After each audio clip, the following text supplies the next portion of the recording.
కూడి వచ్చిన స్థానిక సంఘస్థులకి మీ ఆహ్వానాన్ని మన్నించి ఆయా ప్రాంతాల్లో పరిచయం జరిగిస్తూ వచ్చిన దేవుని సేవకులకి అందరికీ మా హృదయపూర్వక వందనాలు తెలియజేస్తున్నానండి. దేవుడు గతించినటువంటి దినములన్నిటను తన మహాకృప చేత మనలందరినీ కాపాడచ్చు, మనకు ఆయుష్నిస్తూ ఆరోగ్యాన్ని ఇస్తూ భౌతికంగాను ఆత్మీయంగా అంటే శారీరకమైన దీవెనలు, ఆత్మ సంబంధమైనటువంటి దీవెనలు ప్రభువుగా దీవిస్తున్నటువంటి దేవునికి కృతజ్ఞతలు తెలియచే బదులుమై ఉంటున్నాం. ఈ సమయంలో కొద్ది నిమిషాలు అపోస్తుల కార్యములు 2వ అధ్యాయము 1 నుంచి 4 వచనాలు చదువుకొని ముందుకు వెళ్దాం. అపోస్తుల కార్యములు 2వ అధ్యాయము 1 నుంచి 4 వచనాలు. పెంతెకొస్తు పండుగ దినము వచ్చినప్పుడు అందరూ ఒక చోట కూడి ఉండిరి.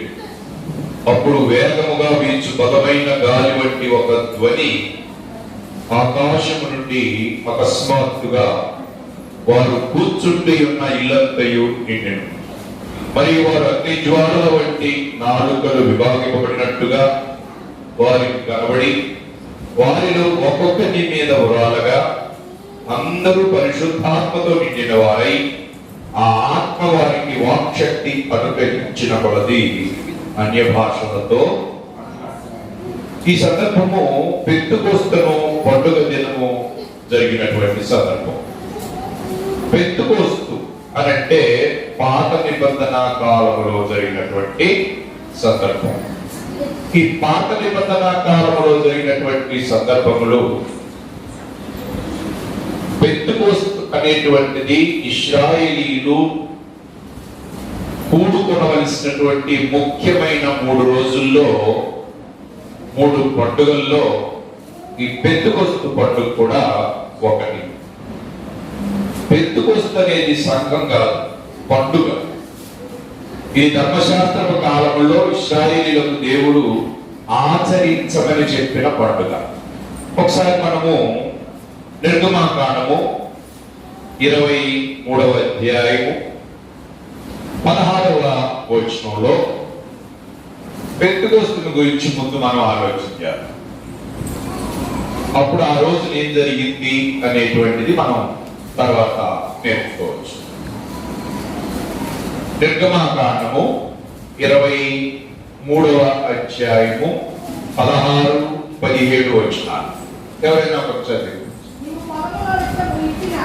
నీవు పొలములో విత్తిన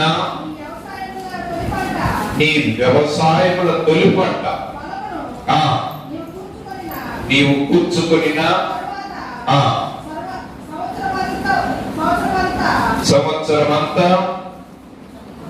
సంవత్సరాంతమందు ఫల సంగ్రహపు పండుగను ఆచరింపవలెను. అంటే నీవు పొలములో విత్తిన నీ వ్యవసాయముల తొలి పంట యొక్క కోత పండుగను, పొలముల నుండి నీ వ్యవసాయ ఫలములను నీవు కూర్చుకున్న తర్వాత సంవత్సరాంతమందు ఫల సంగ్రహపు పండుగను ఆచరింపాలి. సంవత్సరమునకు 3 మారులు పురుషులందరూ ప్రభు అయిన యెహోవా సన్నిధిని ముమ్మారు పురుషులు కనబడవలసిన సందర్భాలు 3 పండుగలు. ఆ 3 పండుగల్లో ఒకటి పస్కా పండుగ, రెండవది పర్ణశాలల పండుగ లేక గుడారాల పండుగ, మూడవది పెంతెకొస్తు పండుగ.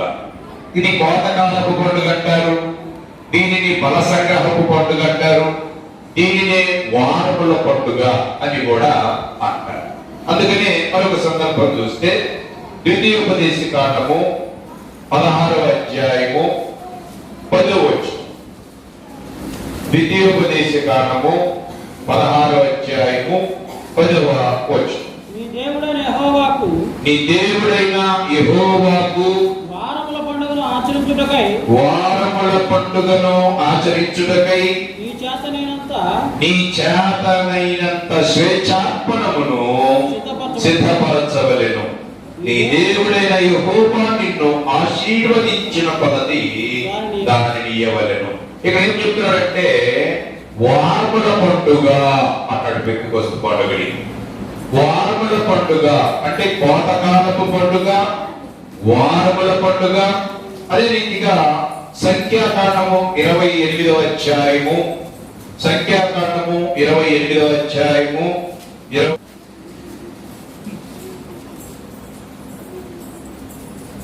సంఖ్యాకాండం 28వ అధ్యాయం 26వ వచనం. మరియు ప్రథమ ఫలమును అయ్యా అర్పించు దినమున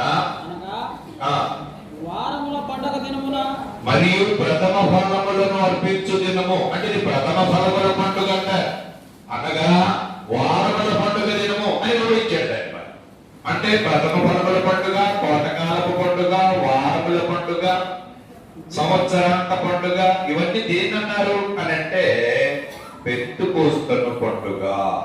పెంతుకోస్తు అని అంటే 50వ అని అర్థం వస్తుంది.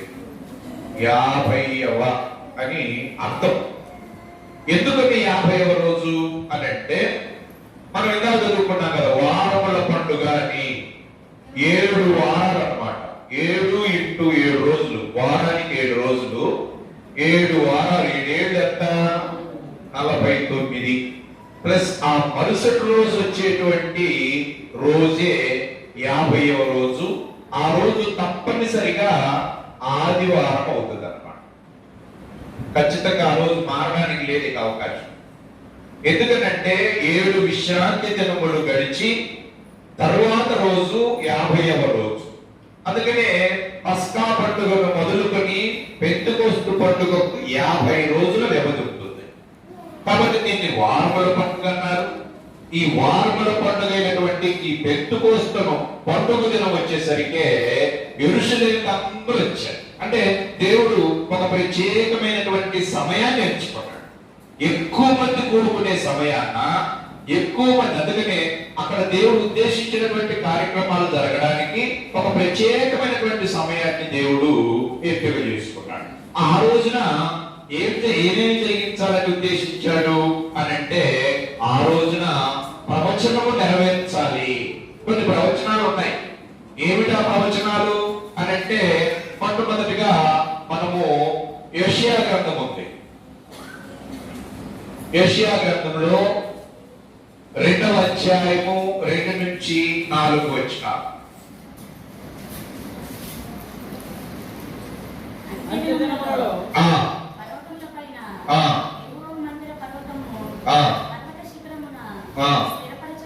స్థిరపరచబడి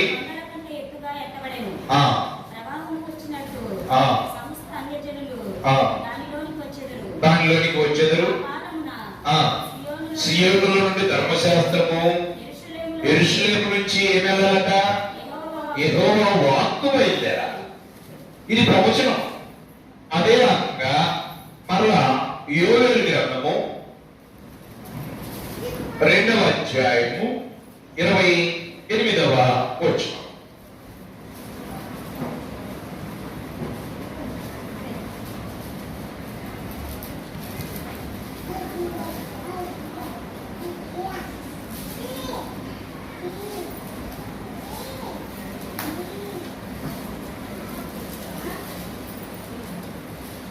యోవేలు గ్రంథము 2వ అధ్యాయం 28వ వచనం. తరువాత నేను సర్వజనుల మీద ఆత్మను కుమ్మరించే రోజు కూడా ఒకటి ఉంది. ఆత్మను కుమ్మరించేటువంటి అంటే పరిశుద్ధాత్మను పొందుకునేటువంటి యేసుప్రభు అని చెప్పారు. మీరు యెరూషలేము నుండి వెళ్ళక నా తండ్రి వాగ్దానం పొందినది, మీరు వాగ్దానం తీసుకున్నది పొందేంత వరకు కూడా మీరు యెరూషలేమును విడిచిపెట్టి వెళ్ళొద్దు అని యేసుప్రభు వారు కూడా చెప్పాడు. కాబట్టి శిష్యులు ఆ వాగ్దానం కోసం యెరూషలేములో కనిపెట్టి ఉన్నారు. తర్వాత దానియేలు గ్రంథంలో ఒక ప్రవచనం. దానియేలు గ్రంథము 2వ అధ్యాయము 44వ వచనంలో రాజ్యస్థాపన. దానియేలు గ్రంథం 2వ అధ్యాయం 44వ వచనం.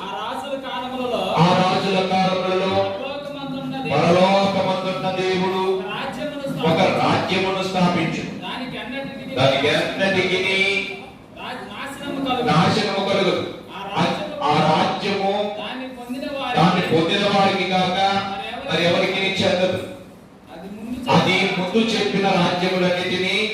పగలగొట్టుడు గాని నిర్మూలన చేయుడు గాని అది ఎంతకాలం ఉంటదట? యుగ యుగములు నిలిచిపోయేటువంటి యుగ యుగములు నిలిచే రాజ్య స్థాపన వాగ్దానం చేయబడింది. కాబట్టి ఇప్పుడు ఏ రోజు ఎంచుకున్నాడు, ఎక్కడ ఎంచుకున్నాడు, ఎప్పుడు ఎంచుకున్నాడు అని అంటే ఈ ప్రవచనాల నెరవేర్పుకి పెంతెకొస్తేను పండుగ దినాన్ని ఎంచుకున్నాడు. అది ఏ రోజు? ఆదివారము. అలాగనే యెరూషలేము పట్టణాన్ని ఎంచుకున్నాడు. ఎందుకంటే అందరూ కూడా యెరూషలేముకి ఈ పెంతెకొస్తేను ఆచరించడానికి రావాలి. అంత మాత్రమే కాకుండా ఇది ఎప్పుడు జరిగిందయ్యా అని అంటే క్రీస్తు శకము 33వ సంవత్సరం. ఎప్పుడు అనంటే క్రీస్తు శకము 33. ఎక్కడ అంటే యెరూషలేము పట్టణంలో. ఏ రోజు అనంటే పెంతెకొస్తేను పండుగ దినము ఆచరించే ఆదివారం రోజు జరిగింది. ఏం జరిగింది? ప్రత్యేకంగా ఆ రోజున ఒక 5 కార్యక్రమాలు మొట్టమొదటిగా అంతకు ముందు లేనటువంటి కార్యక్రమాలు జరిగినాయి. ఆ రోజు 5 కార్యక్రమాలు జరిగాయి. ఈ 5 చెప్పేసి మనం వాటి జోలేద్దాం. 5 కార్యక్రమాలు చెప్పేద్దాం. ఏంటంట 5లో అనంటే మొట్టమొదటిగా మొదటిసారిగా ఆ మొదటి దినమును ఆచరించటము అనేది ప్రారంభమైంది. మొదటిసారిగా మొదటి దినము. మొదటి దినం అంటే వారమునకు మొదటి దినం అంటే ఏది? అదేనా? చివరి రోజా? చాలా మంది చివరి రోజు అనుకుంటున్నారు ఆదివారం. ఎందుకంటే సోమవారం నుంచి శనివారం దాకా పనులకు వెళ్ళి, స్కూళ్ళకి వెళ్ళి, కాలేజీలకు వెళ్ళి ఏమనుకుంటున్నారంటే ఆదివారాన్ని చివరి రోజు అనుకుంటున్నారు. కానీ బైబిల్ ఆదివారం అనేటువంటిది ఏ రోజట? మొదటి రోజు. ఎందుకని అక్కడ చెప్తాడు ఒక మాట. అపోస్తల కార్యములు 20వ అధ్యాయము 7వ వచనంలో, అపోస్తల కార్యం 20వ అధ్యాయం 7వ వచనం, ఆదివారమున మేము రొట్టె విరుచుటకు కూడి ఉన్నప్పుడు పౌలు మరునాడు వెళ్ళనై ఉండగా. ఏ రోజున కూడుకుంది? ఆదివారము. అక్కడ ఎటువంటి సందేహం లేదు. ఆదివారము ఆరాధన అనేటువంటిది పెంతెకొస్తేను పండుగ దినం ఆదివారం నాడు తప్ప ఏ రోజు రాదు. అది ఆదివారం నాడే వస్తుంది. కాబట్టి ఆదివారం వారు రొట్టె విరుచుటకు కూడి ఉన్నారు. అదే రీతిగా కొరింథీయులకు రాసిన మొదటి పత్రిక 16వ అధ్యాయము 1-2 వచనాలు. కొరింథీయులకు రాసిన మొదటి పత్రిక 16వ అధ్యాయం 1-2 వచనాలు. పరిశుద్ధుల కొరకైన చందా విషయమైతే నేను గలతీయ సంఘములకు నియమించిన ప్రకారము మీరును చేయుడి. నేను వచ్చినప్పుడు చందా పోగు చేయకుండా ప్రతి ఆదివారమున మీలో ప్రతి వాడును తాను వర్ధిల్లిన కొలది తన యొద్ద కొంత సొమ్ముని. అంటే మొట్టమొదటిసారిగా ఆదివారము అనే మొదటి దినాన్ని అమలులోకి తీసుకొచ్చేసాడు అన్నమాట దేవుడు. ఆదివారానికి ఉన్న ప్రత్యేకత ఏంటో తెలుసా? ఆదివారం నాడే దేవుడు సృష్టి ప్రారంభించాడు. నోటి మాట చేత కలుగునుగాక అని సృష్టి ప్రారంభించిన రోజు ఏ రోజు అయ్యా అని అంటే ఆదివారం నాడే. ఆదివారం నాడు ప్రారంభించి 6 దినములు ఆయన సృష్టిని చేసి 7వ దినాన ఆయన విశ్రమించాడు. విశ్రమించి పరిశుద్ధపరిచాడు. కాబట్టి విశ్రాంతి దిన అనంతరం వచ్చేది ఆదివారం. 28వ అధ్యాయము మత్తయి సువార్త 1వ వచనం కూడా చదివితే 28వ అధ్యాయం మత్తయి సువార్త 1వ వచనం, విశ్రాంతి దినము గడిచిపోయిన తరువాత ఆదివారమున తెల్లవారు. విశ్రాంతి దినం గడిచిపోయిన తర్వాత ఏ రోజు వచ్చిందంట?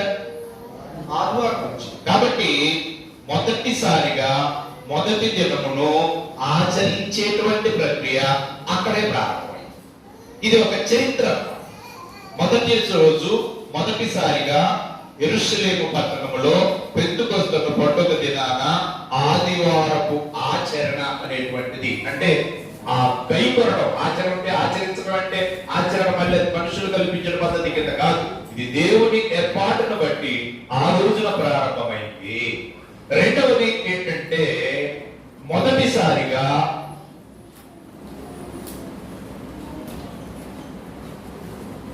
సువార్త ప్రకటన. సువార్త ప్రకటన జరిగింది మొదటిసారిగా. సువార్త ప్రకటన అప్పటి వరకు సువార్త ప్రకటన జరగలేదా అంటే జరిగింది. మారు మనసు పొందండి అని బాప్తిస్మం ఇచ్చి యోహాను యోర్దాను నదిలో బాప్తిస్మం ఇచ్చుచు దేవుడి రాజ్యం సమీపిస్తుంది, మారు మనసు పొందండి అని ప్రకటన చేశాడు. అది కాదు, అలాగే అది ధర్మశాస్త్ర కాలంలో జరిగింది. అదే రీతిగా యేసుక్రీస్తు వారు కూడా యోహాను దగ్గర బాప్తిస్మం పొందిన అనంతరం ఆయన దేవుడి రాజ్యపు సువార్తను ప్రకటించుచు ఆయా ప్రాంతాల్లో సంచరించుచు దేవుడి రాజ్య సువార్తను ప్రకటించారు. అది ధర్మశాస్త్ర కాలం. కానీ అపోస్తుల ద్వారా పేతురు వాగ్దానం చేశాడు యేసుక్రీస్తు వారు. మత్తయి సువార్త 16వ అధ్యాయము 19వ వచనంలో, మత్తయి సువార్త 16వ అధ్యాయం 19వ వచనంలో ఈ రీతిగా తెలియజేస్తున్నాడు. చదువుతాం. పరలోక రాజ్యపు యొక్క తాళపు చెవులు నీకిచ్చేదను, నీవు భూలోకమందు దేన్ని బంధించుదువో అది పరలోకమందును బంధింపబడును, భూలోకమందు దేనిని విప్పుదువో అది పరలోకమందును విప్పబడునని అతనితో చెప్పాడు. యేసు ప్రభు వారు పేతురుకి పరలోక రాజ్య సువార్త తాళపు చెవులు ఇచ్చాడు. అంటే పేతురు మాత్రమే సువార్తను ప్రకటించాలి. అది యేసుక్రీస్తు వారు చెప్పిన మాటను బట్టి ఆ రోజు ఆ పెంతెకొస్తు పండుగ దినాన జరిగినటువంటి సంఘటనలో 2వ అధ్యాయం అపోస్తుల కార్యములు 2వ అధ్యాయం 14వ వచనంలో ఏం జరిగింది చూద్దాం ఒకసారి. 2వ అధ్యాయం 14వ వచనంలో అపోస్తుల కార్యం.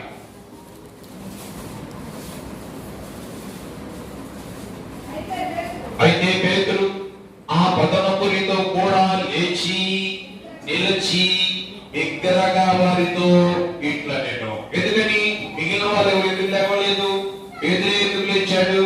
పేతురుకు వాగ్దానం చేశాడు యేసుక్రీస్తు వారు, నువ్వు సువార్త ప్రకటించాలా, పరలోక రాజ్యపు తాళపు చెవులు నీకిస్తా నేను అని చెప్పని యేసు ప్రభు వారు పేతురుకు చెప్పాడు కనుక ఆ పెంతెకొస్తు పండుగ దినాన పేతురే మొట్టమొదటిగా ఆ పదకొండుతో కూడా లేచి బిగ్గరగా పిలిచి ఇట్లా అన్నాడు.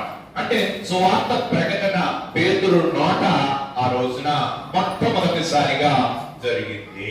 ఇది దేవుని యొక్క ఏర్పాటు, ప్రభు అయిన యేసుక్రీస్తు వారు ఇచ్చినటువంటి సమాచారం. అందుకనే ఆయన అనేక విషయాలు 2వ అధ్యాయము 40వ వచనంలో కూడా మరి ఆ రోజున మరి ఎంతమంది నొచ్చుకొని మాట్లాడుతున్నప్పుడు పేతురు చెప్పాడు. 2వ అధ్యాయం 40వ వచనంలో ఏమంటాడంటే, ఇంకను అనేక విధములైన మాటలతో సాక్ష్యమిచ్చి మీరు మూర్ఖులకు ఈ తరము వారికి వేరై రక్షణ పొందుడని వారిని హెచ్చరించాడు పేతురు. ఎందుకంటే పేతురికి ఆ బాధ్యతను ఇచ్చాడు. తర్వాత కూడా మనం గమనిస్తే యెరూషలేములోనే కాదు, కొర్నేలియైనటువంటి అన్యుడు కూడా క్రీస్తుకు రావాలంటే, కొర్నేలి అన్యుడు భయభక్తులు కలిగిన వాడు, ప్రార్థనా పరుడు. అయితే అతను క్రీస్తుకు రావాలంటే దేవుని ఏర్పాటు ఎలా ఉంది? కొర్నేలి, నీ మంచి కార్యాలు ధర్మ కార్యాలని నా సన్నిధికి వచ్చాయి, అయితే నీవు నా సన్నిధికి రావాలంటే అంటే ఉద్దేశం అది. ఏమన్నాడు? యోప్పేలో చర్మకారుని ఇంట అక్కడ పేతురు ఉన్నాడు, అతను పిలిపించుకొని నువ్వు అతని చేత వాక్యం చెప్పించుకో అని చెప్పాడు. అంటే పేతురుని ఎందుకు పిలిపించుకోమన్నాడంటే అన్యులు క్రీస్తులోకి రావడం అనేటువంటిది ప్రారంభం కావాలి. పరలోక రాజ్య తాళపు మొదటిసారిగా అలాగా అక్కడ పేతురు కొర్నేలి దగ్గర కూడాను పేతురు ప్రకటన చేసినప్పుడు 11వ అధ్యాయము అపోస్తుల కార్యములు 11వ అధ్యాయము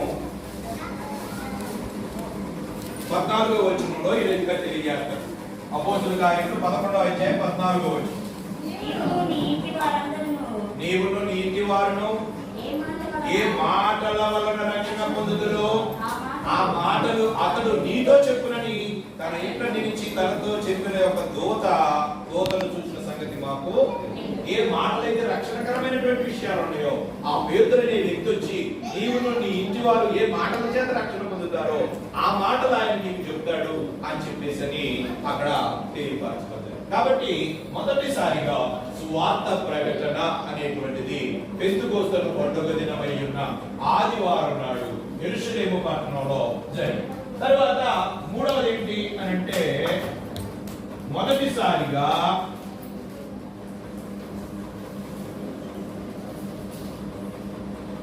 పాపులు రక్షణ పథకమును గూర్చి విన్నారు.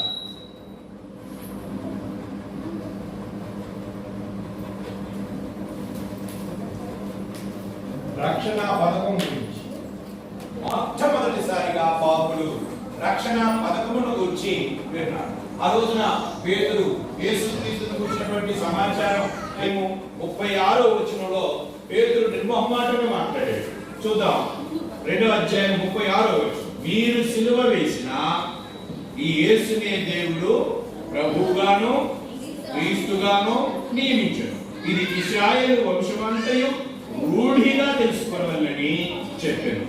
వారు ఈ మాట విని హృదయంలో నొచ్చుకొని, సహోదరులారా నేనేమి చేతుమని పేతురును అపోస్తలులను అడుగగా, పేతురు మీరు మారు మనసు పొంది పాప క్షమాపణ నిమిత్తము ప్రతి వాడు యేసుక్రీస్తు నామమున బాప్తిస్మము పొందుడి, అప్పుడు మీరు పరిశుద్ధాత్మ అను వరము పొందుదురు.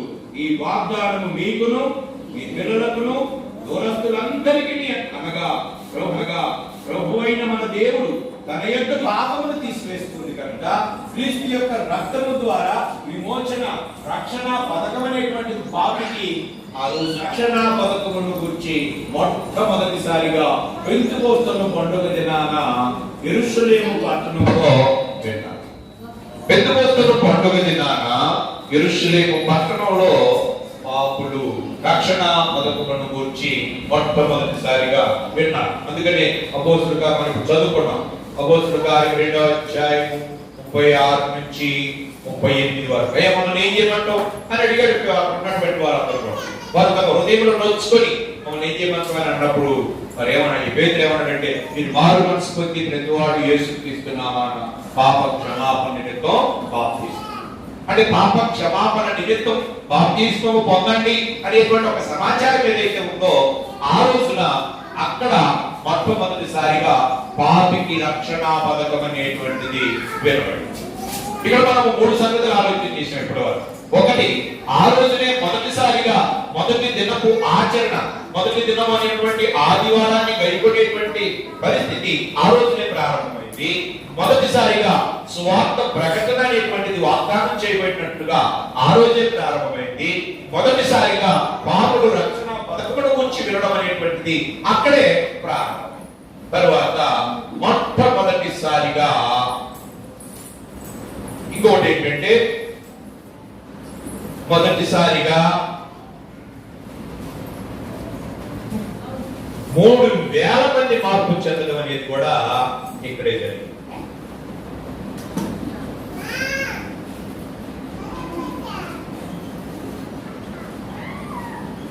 మూడు 3,000 మంది మార్పు చెందినటువంటి ఆ రోజు జరిగినటువంటి సంఘటన. పెంతెకోస్తు పండుగ దినాన యెరూషలేము పట్టణంలో ఆదివారం నాడు క్రీస్తు శకము 33వ సంవత్సరంలో ఒక్క రోజు జరిగినటువంటి కార్యక్రమాన్ని మనం ఆలోచించాలి. ఒకే రోజు ఆదివారం అనేటువంటిది అమలు, ఒకే రోజు సువార్త ప్రకటన అనేటువంటిది ప్రకటించబడటం, ఒకే మొదటి రోజే పాపులకు రక్షణ పథకం అనేటువంటిది పాపులు వినడము, ఒకే రోజు మొట్టమొదటిసారిగా 3,000 మంది మార్పు చెందడం అనేటువంటిది మనం ఇక్కడ చూస్తున్నాం. అపోస్తలుల కార్యములు 2వ అధ్యాయము 40-41 వచనాలు. అపోస్తలుల కార్యములు 2వ అధ్యాయము 40-41 వచనాలు. కాబట్టి అతని వాక్యం అంటే పేతురు చెప్పినటువంటి క్రీస్తును కూర్చున్న సువార్త అంగీకరించిన వారు బాప్తిస్మము పొంది ఆ దినమందు ఇంచుమించు 3,000 మంది, ఒక్క రోజు 3,000 మంది మార్పు చెందడం అంటే ఇది ఎంత గొప్ప రోజు. ఒకే రోజు 3,000 మంది క్రీస్తులోనికి రావడం అంటే ఇది ఎంత అద్భుతమైనటువంటి కార్యక్రమము. కాబట్టి మొట్టమొదటిసారిగా 3,000 మంది మార్పు చెందినటువంటి ఘనత ఆ రోజే జరిగింది. పెంతెకోస్తు పండుగ దిన ఆ రోజున యేసుక్రీస్తు వారు కూడా మార్కు సువార్త 9వ అధ్యాయము, మార్కు సువార్త 9వ అధ్యాయం 1వ వచనంలో తెలియపరిచినటువంటి రీతిగా మార్కు సువార్త 9వ అధ్యాయం 1వ వచనం ఏమన్నాడంటే, మరియు ఆయన ఇక్కడ నిలిచి ఉన్న వారిలో కొందరు దేవుని రాజ్యము బలముతో వచ్చుట చూచు వరకు మరణము రుచి చూడాలని నిశ్చయముగా మీతో చెప్పుతుంది. దేవుని రాజ్యము బలముతో ఎక్కువ మందితో వస్తుంది. దేవుని రాజ్యము బలముతో వస్తుంది. మనగా చెప్పుకున్నాం ప్రవచనాలు, ఇక్కడ 3 రకాల ప్రవచనాలు నెరవేర్చబడుతున్నాయి. పెంతెకొస్తు పండుగ దినాన యెరూషలేము పట్టణంలో జరిగినటువంటి యెరూషలేము నుంచి యెహోవా వాక్కు బయలుదేరాలి. పెంతెకొస్తు పండుగ దినాన ఆత్మ కుమ్మరించడం అంటే పరిశుద్ధాత్మ అపోస్తుల మీదకి దిగడం అనేటువంటిది మనం ఇక్కడ చూశాం. పెంతెకొస్తు పండుగ దినాన అది మన చివరి పాయింట్. మొదటిసారిగా క్రీస్తు సంఘము ఉనికిలోకి రావడం మనం చూస్తాం. మొదటిసారిగా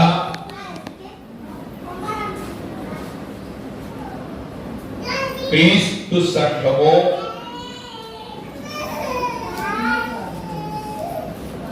ఉనికిలోనికి రావడం అంటే దేవుని ఏర్పాటును బట్టి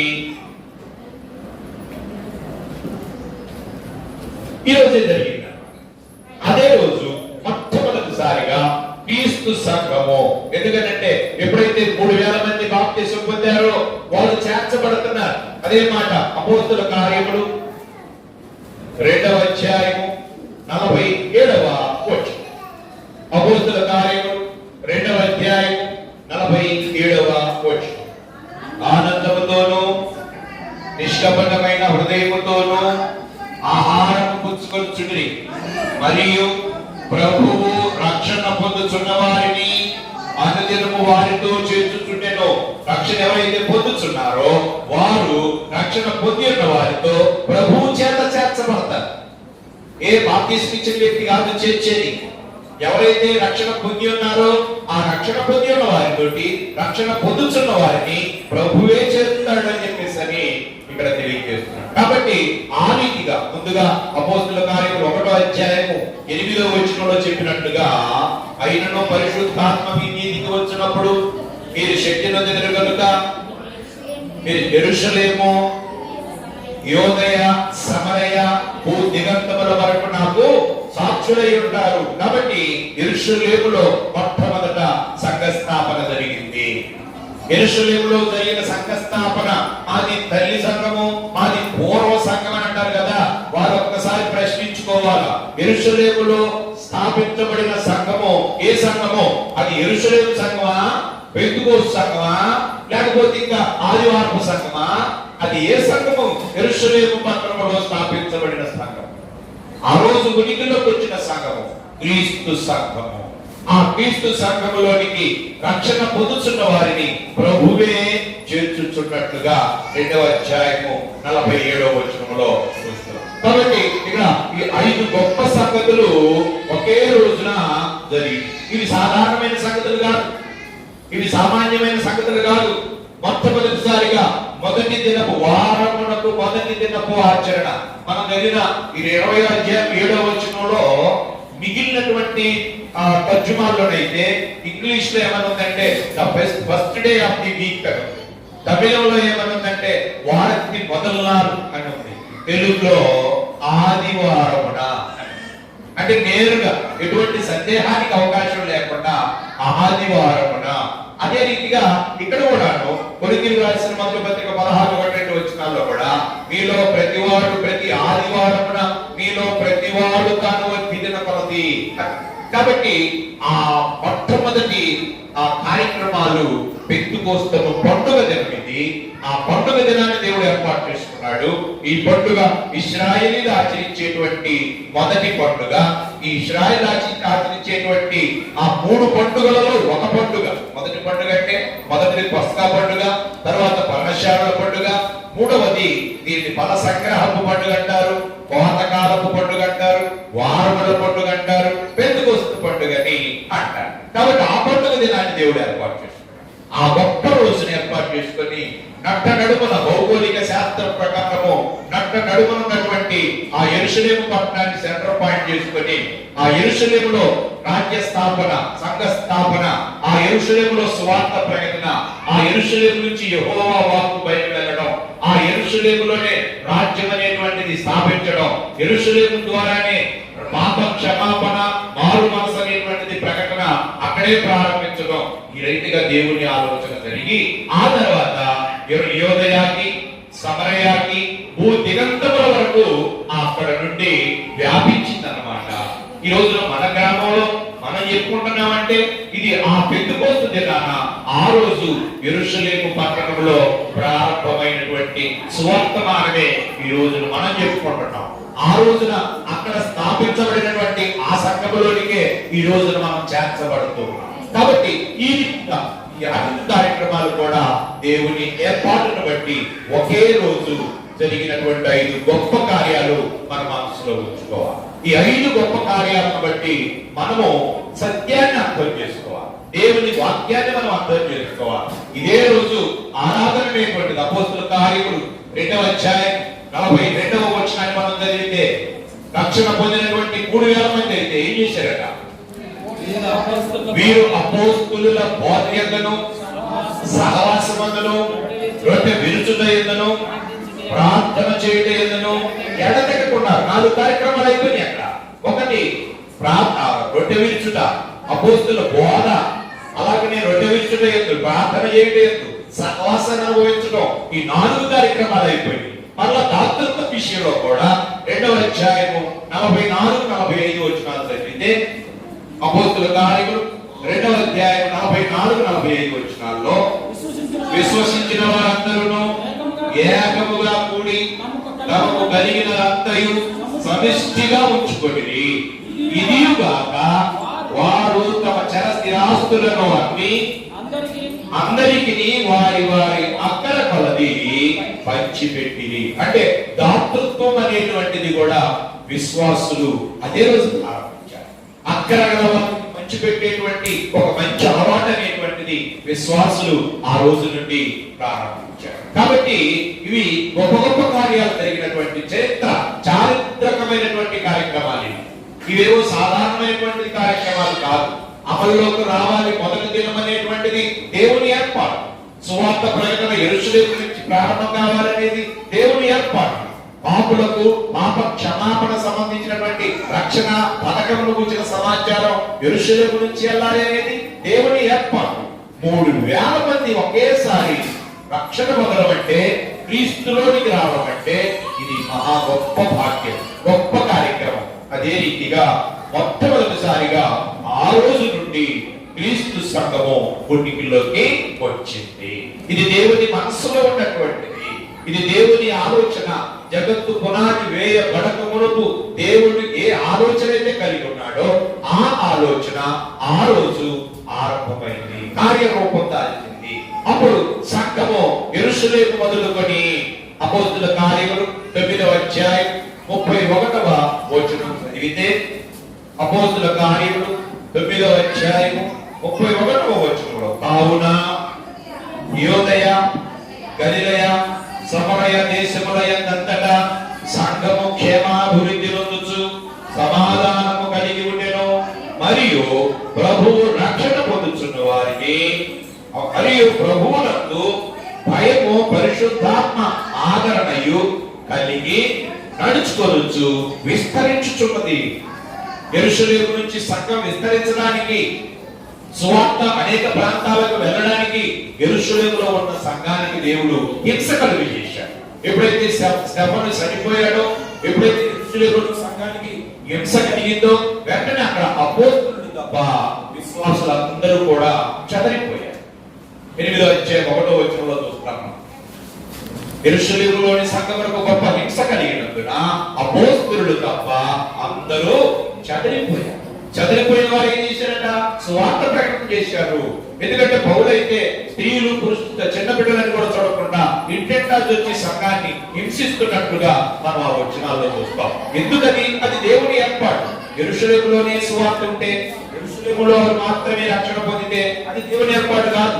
అందరూ రక్షణ పొందాలి, అన్ని ప్రాంతాలకు సువార్త ప్రకటన వ్యాపించాలా, అది దేవుని ఏర్పాటు. అందుకనే ఆ కార్యక్రమము ఆ రీతిగా జరిగింది. కాబట్టి ప్రియమైన వాళ్ళారా, ఈ 5 కార్యక్రమాలు పెంతెకోస్తును ఒక్కరోజు ఆ పండుగ దినాన యెరూషలేము పట్టణంలో క్రీస్తు శకము 33వ సంవత్సరంలో జరిగింది. కాబట్టి ఈ రోజున మనం కూడా ఈ సంగతుల పట్ల అవగాహన కలిగి ఆ మొదటి రోజు ఆదివారం నాడు ఎందుకు కూడుకుంటున్నామో, ఎవరో చెప్పినట్టు శనివారం నాడు ఎందుకు కూడుకోవట్లేదో, అలాగనే సువార్త ప్రకటనకు ఉన్నటువంటి శక్తి ఏంటో, పాపిని రక్షించడానికి దేవుడు రక్షణా పథకాన్ని పాపుల విషయమై ఏ రీతిగా ప్రవేశపెట్టాడో ఆ సంగతి అర్థం చేసుకున్న వారు ఒకే రోజు 3,000 మంది ఎలా రక్షణ పొందారో, ఆ 3,000 మంది కూడా ప్రభువు చేత సంఘంలోనికి అనగా రక్షణ పొందిన వారితో కూడా ఏ రీతిగా చేర్చబడ్డారో అతి ధన్యత రక్షణ పొందిన వారిని మనం కలిగి ఉన్నామని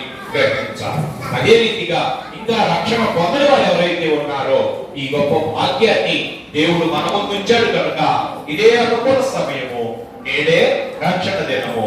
కాబట్టి ఆలస్యం చేయక రక్షణ పొంది దేవుని చిత్తమును జరిగించే వారిగా మన జీవితాల్ని కొనసాగిద్దాం. అట్టి కృప దేవుడు మనందరికీ దయచేయాలని కోరుకుంటూ, శ్రద్ధగా ఆలకించిన మీ అందరికీ, ఆహ్వానించే అవకాశం ఇచ్చిన స్వార్థికుడికి, స్థానిక సంఘానికి నా హృదయపూర్వక వందనాలు తెలియజేస్తూ నేను ముగిస్తున్నాను.